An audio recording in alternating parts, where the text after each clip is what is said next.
नमस्कार,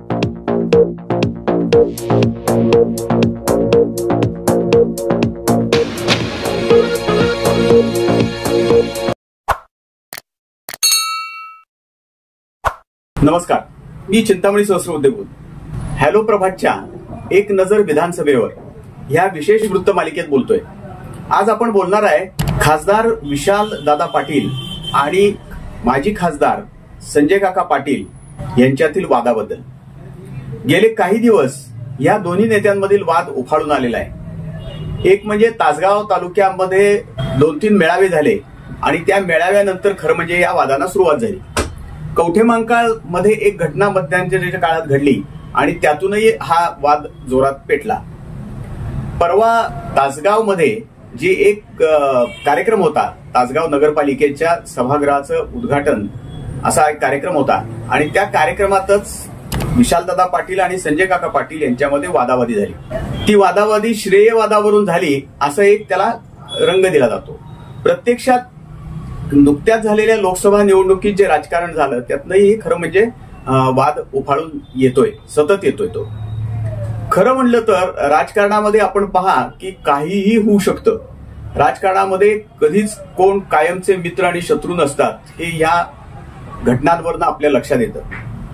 याचं कारण असं आहे की विशालदादा पाटील यांचे जे वडील आणि सांगली मतदारसंघातले माजी खासदार आदरणीय प्रकाश बापू पाटील आणि संजय काका पाटील यांचं सख्य अतिशय प्रसिद्ध होतं.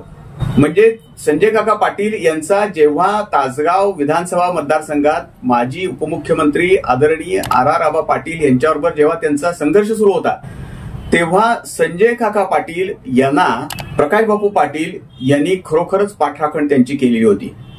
आणि जेव्हा प्रकाश बापू पाटील यांचा ज्येष्ठ नेते विष्णुअण्णा पाटील यांच्या गटाबरोबर जेव्हा सांगलीमध्ये संघर्ष सुरू होता त्यावेळेला संजय काका पाटील यांनी प्रकाश बापू पाटील यांची पाठराखण केली ती. पाठराखण केली ती म्हणजे एवढी की प्रकाश बापू पाटील जेव्हा तासगाव तालुक्यातच नव्हे तर कवठेमहांकाळ, तासगाव, मिरज या सर्व मतदारसंघात दौऱ्याला जायचे त्यावेळेला संजय काका पाटील हे त्यांच्याबरोबर अक्षरशः सावलीसारखे असायचे. आणि तासगाव कारखान्याची निवडणूक झाली त्यावेळेला प्रकाश बापू पाटीलनी यांना पाठिंबा दिला, संजय काका पाटील यांच्या गटाला पाठिंबा दिला. संजय काका पाटील यांचे चुलते त्या मतदारसंघातले माजी आमदार आदरणीय दिनकरआबा पाटील यांच्या बरोबर यांच्या गटानंही प्रकाश बापू पाटील यांची सतत पाठराखण केली. तासगाव कारखान्याच्या नंतरच्या इलेक्शन्स असतील किंवा विधानसभा मतदारसंघातल्या निवडणुका असतील यामध्ये काँग्रेस पक्षात असूनही प्रकाश बापू पाटील यांनी उघडपणे नाही पण संजय काका पाटील यांना सतत मदत केलेली होती. आणि सांगली लोकसभा मतदारसंघातली निवडणूक असेल किंवा सांगली कारखान्याची निवडणूक असेल या दोन्ही वेळेला संजय काका पाटील हे प्रकाश बापू पाटील यांच्याबरोबर सतत राहिले.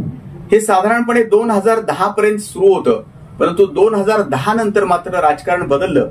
संजय काका पाटील राष्ट्रवादी काँग्रेसमध्ये गेले आणि त्यानंतर मात्र ते थोडेसे प्रकाश बापू पाटील यांच्या गटापासून बाजूला झाले. खरं म्हणजे माजी केंद्रीय मंत्री आणि प्रकाश बापू पाटील यांचे चिरंजीव प्रतीक पाटील यांच्या दोन्ही निवडणुकात खरं म्हणजे संजय काका पाटील त्यांच्याबरोबर प्रचारात होते. याचं सर्वात महत्वाचं कारण असं आणि सांगली कारखान्याच्या इलेक्शनमध्ये सुद्धा संजय काका कायम बापूंच्या बरोबर राहिले. याचं सगळ्यात महत्वाचं कारण असं आहे की सांगली कारखान्याच्या एकूण सभासद संख्येपैकी मिरज तालुक्यातली संख्या पण भरपूर आहे आणि तासगाव तालुक्यातली पण संख्या सभासदांची भरपूर आहे. त्यामुळं बरीच संख्या संचालकांची सुद्धा तासगाव तालुक्यातून असायची आणि त्यामध्ये संजय काका पाटील यांचे समर्थक बऱ्यापैकी सांगलीच्या कारखान्याच्या निवडणुकीमध्ये प्रकाश बापूंच्या पॅनलमधून निवडून यायचे. 2014च्या निवडणुकीनंतर मात्र राजकारण बदललं आणि ते इतकं बदललं की जवळजवळ 180च्या कोणामध्ये बदललं आणि प्रतीक पाटील यांच्या विरोधातच संजय काका पाटील भारतीय जनता पक्षाचे उमेदवार म्हणून मैदानात उतरले आणि त्यांनी त्यांचा पराभव केला. म्हणजे एकेकाळी एकाच गटात अगदी खांद्याला खांदा लावून काम करणारे परंतु त्या निवडणुकीमध्ये एकमेकाच्या विरोधात उतरले आणि 2019च्या निवडणुकीत संजय काका पाटील यांनी विशालदादा पाटील यांचाही पराभव केला. या निवडणुकीत मात्र म्हणजे 2024च्या लोकसभा निवडणुकीत मात्र विशालदादा पाटील यांनी त्याचा वचपा काढला मागच्या पराभवाचा आणि प्रतीक पाटील यांच्या पराभवाचाही, आणि ते यावेळेला निवडणुकीमध्ये विजयी झाले. अर्थात राजकारणामध्ये कोण कधीच कुणाचा शत्रू नसतो आणि कायमचा मित्र नसतो म्हणतात, ती खरं आहे. आणि त्यामुळं पुन्हा एकदा संजय काका पाटील आणि आता विशालदादा पाटील यांच्या गटामध्ये राजकीय वाद सुरू झालेला आहे. आणि विशेष म्हणजे या वादाचा सर्वात मोठा स्फोट हा तासगावमध्येच झाला. म्हणजे जुन्या काही राजकारणातल्या लोकांना आणि पत्रकारांना सुद्धा आठवत असेल की आबा पाटील आणि संजय काका पाटील यांच्यातील वादाची सुरुवात, किंबहुना त्या वादाचा खरं पहिला श्रीगणेशा म्हणता येईल आपल्याला, तो सुद्धा तासगावमध्ये झाला होता, तासगाव काँग्रेस कमिटीतल्या एका घटनेमध्ये. आणि कालच्या घटनेमध्ये तासगावच्याच नगरपालिकेच्या एका कार्यक्रमामध्ये पुन्हा एकदा या दोन नेत्यांच्यामध्ये वाद झाला. आणि आता हा वाद कुठं जाणार पुढं? विधानसभा निवडणुकीत तर 100% हा वाद आता ताजा आहे, त्याचे परिणाम पडसाद उमटणारच आहेत. कारण त्या ठिकाणी राष्ट्रवादी काँग्रेसचे म्हणजेच महाविकास आघाडीचे युवा नेते रोहित पाटील हे निवडणुकीच्या मैदानात विधानसभेच्या उतरणार आहेत. आणि संजय काकांचे चिरंजीव प्रभाकर पाटील हे सुद्धा या निवडणुकीमध्ये भारतीय जनता पक्षातर्फे मैदानात उतरणार आहे. त्यामुळे साहजिकच हा वाद त्या निवडणुकीपर्यंत सुद्धा पोहोचणार आहे. पाहूया काय होतंय. तुम्हाला काय वाटतंय?